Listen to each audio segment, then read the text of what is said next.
What's up, you guys? It's your man DX again. What I wanted to talk about today is racial identity, racial perception, and racial reality. Those are three different concepts in which the greater of the three is racial reality. That trumps everything. So I'm going to get into that in a minute. But let me first say, I did a video yesterday about Phil from the Advice Show. And just going through the comments and everything, most of your comments were good and gracious and all that. But there's a few people who were thinking that I was trying to get at Phil. Let me state this. I did not do that video to embarrass, shame, or come for Phil. I did not do that. Let me repeat that. I did not do that video to get at Phil Scott. That wasn't the point of the video. I'm hoping there's a bigger point that can come out of all of this. Well, a few bigger points. We have to hold people accountable for what they say and what they do. If you're going to be up on YouTube telling people not to date white, not to marry white, not to spread your seed to white, you can't be doing all of that yourself and hiding it for years. First of all. Second of all, when it is exposed that you're doing that, don't attack the people who are pointing it out. That was my point of that, not to go at Phil. Look, I'm about solutions. And so that's why I am hoping that the situation that happened with Phil Scott can be a springboard for us to have some very important conversations about some issues that we have really been needing to discuss for a long time. And one of those issues is racial ambiguity. While in my mind, there was really nothing racially ambiguous about the way Phil's wife looks. To me, she looks white. But I noticed there's a lot of people who are still saying that in their mind's eye, she doesn't really look white. And so that got me to thinking about this, and that's why I'm doing this video today about racial identity, meaning what you identify as, racial perception, meaning what other people see you as, and racial reality, meaning out in the real world, how you are seen by your government, for example, and by other institutions and organizations within the system that you live. Those often don't match up. And those three concepts or principles are often in conflict with each other. So, what should be the process that we develop and put in place to determine if a racially ambiguous person's intentions are to be on this side of town with us or on that side of town with those other folks? And do we want that person over here on this side of town with us, or tell them to get on over there on the other side of town with them other folks? In order to flesh this out, you have to start with the basics. Okay, there are differences between us, and we are judged in society on those differences, and it's mainly and primarily regarding looks. I know that's something nobody likes to admit or talk about, but it is true. We are judged on looks. We are judged on how we look every day. Nobody knows that better than black people. We are obsessed with the way we look, a lot of us. And rightfully so. People judge you on the way you look, even though they might say, oh, it's about what's inside and all that stuff. We know the reality is people judge you by the way you look. Okay. So one of the first things people notice about you, of course, because it's so obvious, is your skin color. And that's one of the things that I was pointing out and wanted to be clear about yesterday in that video about feel. This is not about feel. This is about the fact that your wife, to all that look at her, except for people who don't want to see reality, she looks white. I don't care about DNA saying that she has quote unquote primarily Native American blood, whatever that means. She looks white. Now let me state here, and not to belabor the point, I am not anti-white. I am not anti-anybody, but I am pro-black. Now, I don't know why black people are the only people who have to make such a clarification. And I won't be repeating it too many times, but I digress. So this society, especially in the United States, judges you by what skin color you are. So I made a comment in that video that black people are going to see her as white people are going to see her as white, the courts are going to see her as white, the police are going to see her as white, the society at large is going to see her as white. And that's true. I mean, the truth is the truth. And you can say she's Mexican. Some people say that she looks Mexican. And so the crux of what I'm trying to discuss today is that we need to be aware that reality and your perception and your personal identification of yourself often don't match up. Now, as 3 examples, let's use Colin Kaepernick, Amber Rose, and Tiger Woods. I mean, I'm just throwing those 3 out there. There's a lot of racially ambiguous people out there. I'm using these 3 because, number 1, everybody knows who they are. And number 2, there are discrepancies between the way the society seems to perceive these people and the way they see themselves and the way the system sees them. Okay, let's take Tiger Woods first. Tiger Woods, he made it a big point years ago to say that he is not black. He was asked right out, hey, are you black? And he says, no, I'm not black. That's his perception of himself, that he is not black. They said, well, what do you consider yourself? Well, I'm Camblinasian. And everybody's looking like, what the F does that mean? You know, I guess what he was saying, and I can only guess, is that he's primarily Cambodian, which is Asian. So he put the Asian on the end. And I guess the blah in the middle is black, Camblinasian. So I guess he's saying he's mostly Asian with a little bit of black, but he doesn't consider himself black. I guess he was considering himself basically Asian. So, how does he look? In other words, what's the perception that other people see when they see him? Well, now that can vary, I think. I think that most people, when they look at Tiger Woods, they see a light-skinned black man who's a little racially ambiguous, you know.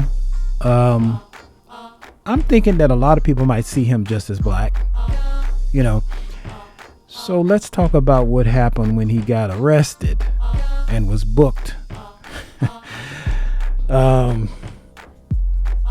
He might have called himself Camblinasian, but on that police report, what did it say? It said black. They was like, get your black ass up in here. you're black.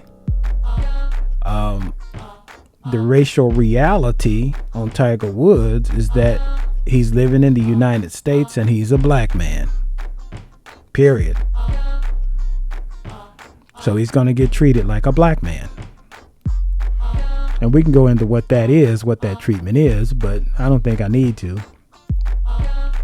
So let's move on to Amber Rose. She has said that she is black, Portuguese, Irish, and Italian. Amber Rose classifies herself as multiracial. Okay. I mean, really, you have the right to call yourself whatever you would like. I mean, that's fine. And I believe that she has said that other people in her family say that they are Creole. And that's fine too. How do other people see her? Most people who look at her would probably say, light-skinned black woman. She's got something else mixed in her. A lot of black people do, so it wouldn't strike you as weird or strange, but she's got something else mixed in her. But she's basically would be looked at as a black woman, I guess. Although she does try to make herself look as white, in air quotes, as possible.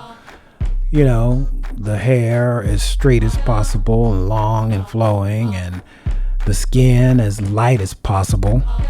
But I have a rule of thumb that I apply whenever I encounter a racially ambiguous person, because like with most things, I think differently and I don't think the way most people think. But especially when I hear about or see these high profile people, I have a rule of thumb that I go by.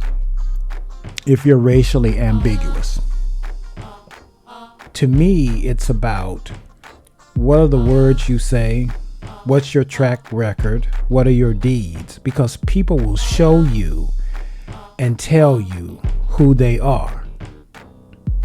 Now, in the case of Amber Rose and in the case of Tiger Woods, I see racially ambiguous people.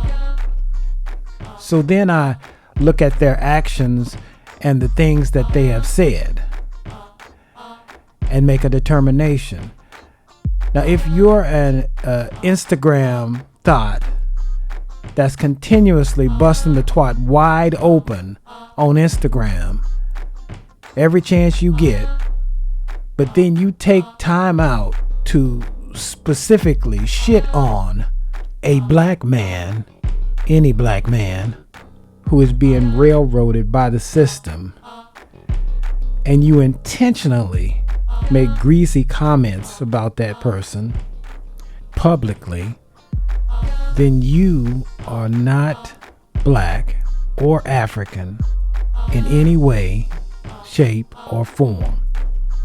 And if you are a racially ambiguous man who chooses to date, sleep with, marry white women, and then procreating with a white woman who ends up reaching in your bag and taking $100 million back to the other side, that other side of town, then you don't represent yourself as an African. To me, you have to embrace your blackness and claim yourself that you are black before I'm going to call you African. That's just my rule of thumb. How does the system treat Amber Rose? Well, let's see. I believe that right now she's still the pet house negress, and she's kissed a whole lot of white booty over the last 10 years in order to get where she is. And as you can tell by her comments, her greasy comments about Bill Cosby, she's trying to stay up in that house. Now, one day, I believe she's going to do exactly what we've seen so many times before from these people. She's going to start trying to run back on this side of town after she gets that work from them folks on that side of town for saying the wrong thing about the wrong person over there on that side of town. Do y'all remember earlier this year, like maybe in July, when Amber Rose went a little too far and she basically said that she thinks Jennifer Aniston is Becky with the good hair, and because Jennifer Aniston and Jay-Z and Beyonce are friends, have been for a long time, so she was saying that what made Beyonce write those lyrics, Becky with the good hair, was Jennifer Aniston was screwing Jay-Z. And remember what happened? They were like, oh, no. Little niggerish, you done went a little too far. And by they, I don't mean Jay-Z and Beyonce. I mean the people who run the system in Hollywood, meaning powerful executives and even probably some people connected to Jennifer Aniston.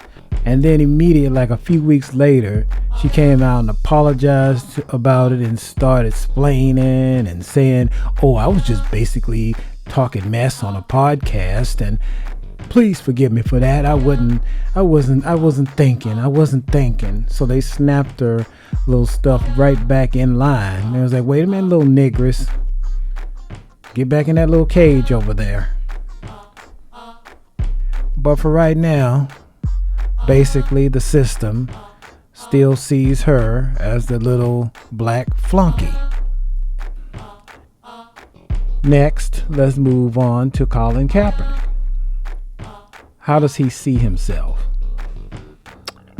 Well, it's apparent to me from his actions. I don't know the guy personally, and he hasn't spoken out too much about himself personally. Just he's spoken out a few times about why he was boycotting standing for the national anthem, and he seems to have a black identity in his head. So I would say he sees himself as black. He identifies as black. That's his racial identity. Okay, what do other people see him as? Other people would look at Colin Kaepernick. I'm just using my vantage point, but they see the big afro. They see the melanation in his skin to a certain extent, and they see, his features. He looks like a black man, sort of racially ambiguous, but still a black man. Just like the other two people I mentioned, he's kind of racially ambiguous when you look at him. It's funny in this society, when people start acting black like they're black, meaning in this case what I'm saying is taking on black issues and getting in touch with their blackness. When people start getting in touch with their blackness in this society here in the United States, you ever notice how the pictures and the video you see of them in media starts to make them look darker? Just an interesting side note, because I did notice that about Colin Kaepernick until he started protesting against police violence against black people. He kind of looked lighter skinned than he does now in most of these photos, because they use Photoshop, they use video tools in order to doctor this stuff and make people look darker. They did it with Dr. King, they did it with O.J. Simpson. They manipulate these photos and all that. And when you appear to be getting in touch with your blackness, which wasn't the case in O.J.'s case, but in Colin's case it is, Colin Kaepernick's case it is, you're getting in touch with your blackness and all of a sudden you look blacker. But the thing is, how do people see him? I think most people see him, especially at this point, as being black. So that matches up with how he sees himself. Now, how does the system see him? Well, all you have to do is look at how they're treating him.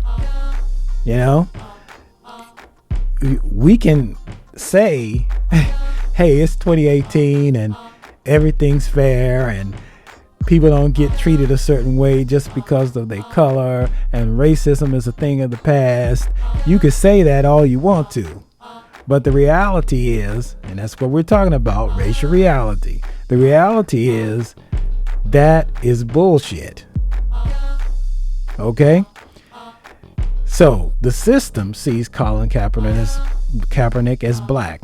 How do I know this? Because especially when he starts showing that he's in touch with his blackness, all of a sudden, oh, well, he's not that great of a quarterback anyway. No, we don't want to sign him. No, nobody's going to sign him. Well, we're going to get this guy who retired 50 million years ago and bring him back instead of getting Colin Kaepernick, even though this guy's slow. Colin Kaepernick's better than him. You know, we're going to pick somebody off the bench to be our quarterback. They treat him as being black. So in his case, all three are congruent. Okay? He sees himself as black. Other people see him as black. And the system sees him as black. And don't be surprised, by the way, if they try to go after Colin Kaepernick with some kind of scandal. But all three of his dots are in line. All of his ducks are in a row. He sees himself as black. He's treated as black by the system, and other people perceive him as black. And that's why this is such an amazing young man. Because no matter how they try to suppress the message, and no matter how they try to oppress him, in the end, he's going to be okay. And this is my point about racial identity, racial perception, and racial reality. All you have to do is look at Tiger Woods and Amber Rose and see what a train wreck those two lives are. Just a hot mess. Okay?